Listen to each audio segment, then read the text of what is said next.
ই passport নিয়ে গুরুত্বপূর্ণ কয়েকটা প্রশ্নের উত্তর দেওয়া দরকার। কারণ কি, অসংখ্য কমেন্ট আসতেছে, সবাইকে রিপ্লাই দেওয়া সম্ভব হচ্ছে না।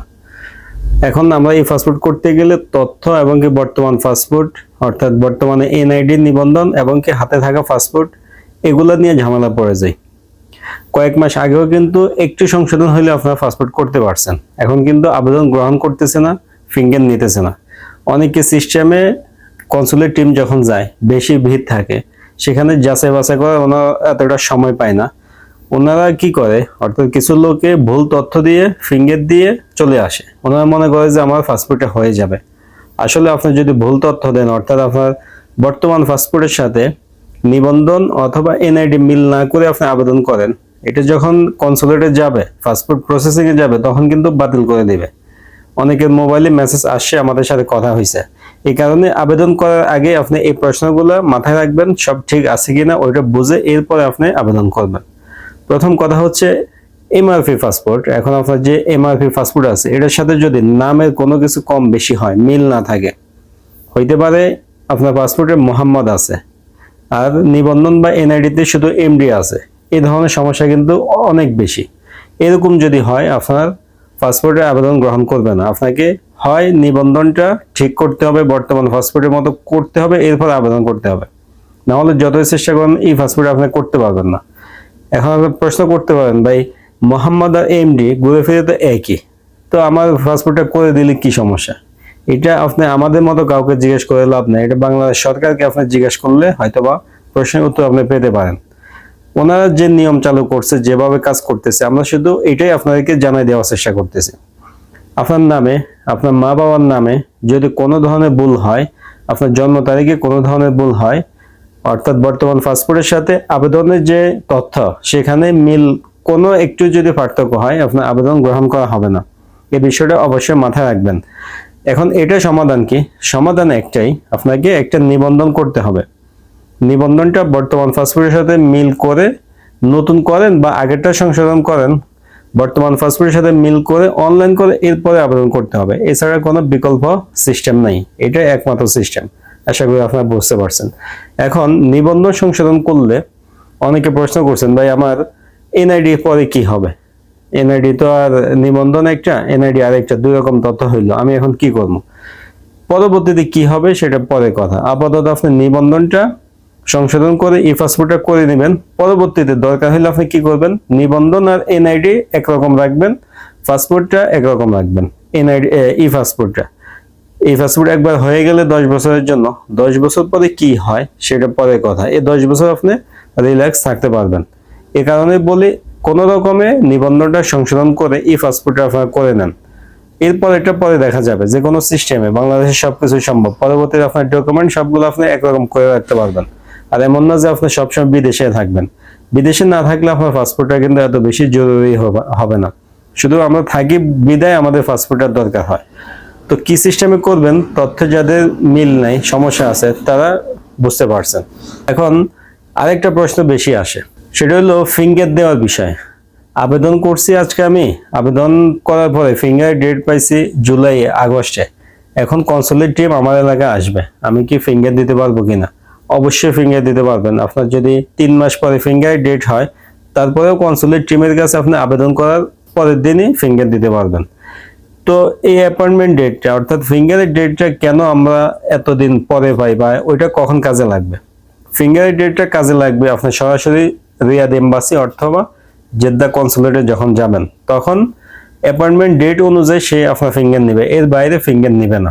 আপনি যদি সরাসরি রিয়াদ এম্বাসিতে যাওয়ার চিন্তা ভাবনা করেন অথবা আপনি আশেপাশে থাকেন, তাহলে আপনাকে অবশ্যই অ্যাপয়েন্টমেন্টের ডেটটা ফলো করতে হবে, এর আগে পরে গেলে হবে না। জেদ্দা কনসুলেটে গেলেও সেম, আপনাকে ডেট অনুযায়ী যাওয়া লাগবে। কিন্তু এর বাইরে কনসুলেট টিম যখন বাইরে আসে, যেমন গত সপ্তাহ ছিল তাইফে, আগামী সপ্তাহ থাকবে মাহাইল, আসির, ওখানেও আপনি চাইলে আসির প্রদেশের মধ্যে বা জেদ্দা অঞ্চলের যে কোনো জায়গা থেকে গিয়ে আপনি সেখানে ফিঙ্গার দিতে পারবেন, কোনো সমস্যা নেই। সেখানে তারা ডেট দেখে না, আবেদন ঠিক আছে, সব ঠিক আছে, তাহলে আপনার আবেদন গ্রহণ করবে। তো কালকে যে কনসুলেট টিম যাবে, সেখানে আপনি চাইলে ফিঙ্গার দিতে পারেন, কোনো সমস্যা নাই, অ্যাপয়েন্টমেন্ট ডেট দেখার দরকার নাই। আর ফিঙ্গার দেওয়ার আগে ই পাসপোর্টের নিয়ম হচ্ছে, দেশে আর বিদেশে একই সিস্টেম, অনলাইনে আবেদন করতে হবে। অনলাইনে আবেদন করে আবেদনের ফর্ম অ্যাপয়েন্টমেন্ট ডেট, আপনার কাগজপত্র নিয়ে গেলে ফিঙ্গার নিবে। ওনারা সেখানে আপনার কোনো তথ্যই নিবে না, কিছুই অনলাইন করে দিবে না, সবকিছু আপনাকে করতে হবে। তো যারা আবেদন করতে চান আমাদের সাথে যোগাযোগ করতে পারেন। আমরা আপনাদেরকে সৌদি আরবে যেখানেই থাকেন আপনার এই পাসপোর্টটা আবেদন করে দিব। আপনার শুধু ওই কাগজপত্রগুলো প্রিন্ট করে নিয়ে ফিঙ্গার দিয়ে আসবেন, আর কিছু আপনার করার লাগবে না, বাকি সবই আমরা করে দিব। এই কারণে আপনার হোয়াটসঅ্যাপের নাম্বার পাবেন, সেখানে মেসেজ দিয়ে যোগাযোগ করবেন যারা আবেদন করতে চান। তো অ্যাপয়েন্টমেন্টের ডেটের বিষয়টাও বুঝতে পারছেন। এখন অনেকে এর পাশাপাশি কমেন্ট করছেন বা প্রশ্ন করছেন, ভাই ডেট পার হয়ে গেছে, অর্থাৎ আমার ডেট ছিল উদাহরণস্বরূপ 1 তারিখে মে মাসের, কোনো কারণে আমি এম্বাসিতে যেতে পারিনি। এখন আমার অ্যাপয়েন্টমেন্টের ডেট তো শেষ, কিন্তু আবেদনের মেয়াদ আছে। আবেদনের মেয়াদ যেহেতু 6 মাস থাকে, এখন আমি কি যে কোনো সময় ফিঙ্গার দিতে পারবো কিনা? নিয়ম অনুযায়ী ফিঙ্গার তো অবশ্যই দিতে পারবেন, কোনো সমস্যা নাই। অ্যাপয়েন্টমেন্টের ডেট পার হয়ে গেছে, এই জন্য আপনাকে সাধারণভাবে জবাবদিহিতা আন্ডারে তারা নিয়ে আসবে। আপনার কি সমস্যা ছিল, কেন আসতে পারেন নাই, এটা তারা প্রশ্ন করবে, আপনাকে বুঝেই বলতে হবে তাদেরকে, এতটুকুই। আপনি বলবেন যে কোম্পানি আমাকে ছুটি দেয় নাই, আমি ছুটি চাইছিলাম কিন্তু আমাকে এই ডেটে দেয় নাই, এই ডেটে দিছে, এই জন্য আমি আসতে পারিনি। আপনার সমস্যা বুঝাই বললে অবশ্যই তারা ফিঙ্গার নেবে। ফিঙ্গার নিতে কোনো সমস্যা নেই। একবার এই পাসপোর্টে আবেদন করলে 6 মাস মেয়াদ থাকে। 6 মাসের মধ্যে আপনি যে কোনো দিন যে কোনো জায়গায় ফিঙ্গার দিতে পারেন। সার্ভার একটাই, নিয়ম একটাই, শুধু অ্যাপয়েন্টমেন্টটা দেয় কি জন্য? এম্বাসিতে একই দিনে হাজার হাজার লোক গিয়ে ভিড় না করে ওনারা শিডিউল অনুযায়ী দেয়, আজকে 200 কালকে 200 এভাবে ভাগ করে দেয়, যার কারণে ডেটটা দেখা হয়, আর কিছুই না। তো আপনার সমস্যার কারণে আপনি যেতে পারেন নাই, সমস্যাটা বললে অবশ্যই ওনারা ফিঙ্গার নিয়ে নেবে, কোনো সমস্যা হবে না। এরপর আরো একটা সমস্যা হলো, আমরা থাকি দূরে, জেদ্দা বা রিয়াদ থেকে অনেক দূরে থাকি। পাসপোর্টটা রেডি হয়েছে, এখন আমার ইমার্জেন্সি পাসপোর্ট দরকার, আমি এটা কিভাবে আনতে পারি? আপনি এটা আনার সহজ একটা মাধ্যম হবে প্রবাসী সেবা কেন্দ্র। আপনি যেখানে থাকেন অবশ্যই আপনার আশেপাশে সৌদি আরবে অনেকগুলোই প্রবাসী সেবা কেন্দ্র আছে। আপনার থেকে যদি 10-20 টাকা ভাড়াও লাগে, আপনি সেখানে গিয়ে আপনার ডেলিভারি স্লিপটা দিবেন, 25 সিরিয়াল ডেলিভারি চার্জ দিবেন, ওনারা 1-2 দিনের ভিতরে আপনার পাসপোর্টটা এনে দিবে। এটা সব থেকে ভালো মাধ্যম। কারণ কি, আমি যদি সিঙ্গেল একটা পাসপোর্টের জন্য যাই, আমি যদি যেখান থেকে জেদ্দা যাই 100-200-300 রিয়াল খরচ হইতে পারে, তো আমার তো এটা কোনো লাভ হইলো না। আমি ওনাদের মাধ্যমে ডেলিভারিটা আনতে পারি, কোনো সমস্যা নেই। আর কিছু করার দরকার নেই, ওনার মাধ্যমে আবেদন করতে হবে এরকম বাধ্যতামূলক নাই। আপনি শুধু ডেলিভারি স্লিপ দিবেন, টাকা দিবেন, ওনারা এনে দিবে। এই কাজটা ওনারা করতেছে। সৌদি আরবে প্রায় 40-এর উপরে সেবা কেন্দ্র আছে। আপনার আশেপাশে আছে কিনা আপনি খোঁজ খবর নিয়ে দেখবেন, আপনার শহরে আছে কিনা, তাদের মাধ্যমে আনাই নেবেন। সেক্ষেত্রে আপনি জরুরিভাবে যখন অনলাইনে চেক করবেন যে হ্যাঁ পাসপোর্ট রেডি আছে, আপনার মোবাইলে SMS এসে গেছে, তখন তাদেরকে দিলে তারা দ্রুত এনে দিবে, আপনার পাসপোর্টে হাতে পেয়ে যাবেন, আকামাটা আপনি রেনু করে নিতে পারবেন, অথবা ছুটিতে যাইতে চাইলে নতুন পাসপোর্টের সাথে নিয়ে যাইতে পারবেন। এরপরে আরেকটা প্রশ্ন সবথেকে গুরুত্বপূর্ণ, সেটা হলো পাসপোর্টের মেয়াদ কতদিন, সর্বনিম্ন কতদিন থাকলে আকামা রেনু করতে পারবো?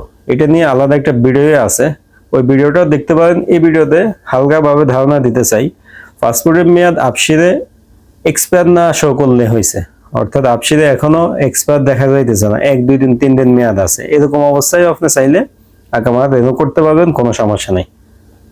আর যাদের ইতিমধ্যে এক্সপায়ার হয়ে গেছে পাসপোর্টটা, আপসিরেও এক্সপায়ার দেখাইতেছে, তারা কি করবেন? সম্ভব হলে রিয়াদ অথবা জেদ্দা কনসুলেটে গিয়ে 1 বছরের জন্য হাতে লেখা আনবেন, এনে ওটা মালুমাত করে আপনার আকামা রেনু করবেন। এর পাশাপাশি নতুন পাসপোর্টের জন্য আবেদন করে রাখবেন। আশা করতেছি আপনার গুরুত্বপূর্ণ কিছু প্রশ্নের উত্তর পাইছেন এই পাসপোর্ট নিয়ে। সব থেকে বড় প্রশ্ন হচ্ছে তথ্যে মিল নেই, কেমনে কি করে? নিজের নাম, মা বাবার নাম, জন্ম তারিখ, এই 4টা জিনিস 100-100 ঠিক থাকতে হবে। গ্রামের নাম, এলাকা, পার্মানেন্ট অ্যাড্রেসে কিছুটা এদিক সেদিক, সেক্ষেত্রে ইনশাল্লাহ সমস্যা নাই বেশি একটা, কিন্তু নামের ক্ষেত্রে অবশ্যই মিল থাকতে হবে। এই বিষয়গুলো আপনারা মাথায় রাখবেন। তো ভিডিওটা শেয়ার করে রাখবেন। এই পাসপোর্ট নিয়ে কিন্তু এখন অনেক ঝামেলা আছে, বিশেষ করে সৌদি প্রবাসীরা। ওনারা ভিডিওটা দেখলে ভালো একটা ধারণা পাবে, সেভাবে কাজ করাইতে পারবে। ভিডিও ভালো লাগলে লাইক দিয়ে দিবেন। এই ধরনের ভিডিও আরো পাওয়ার জন্য চ্যানেলে সাবস্ক্রাইব করে রাখবেন। দেখা হবে নতুন ভিডিওতে। আজকে এ পর্যন্তই, আল্লাহ হাফেজ।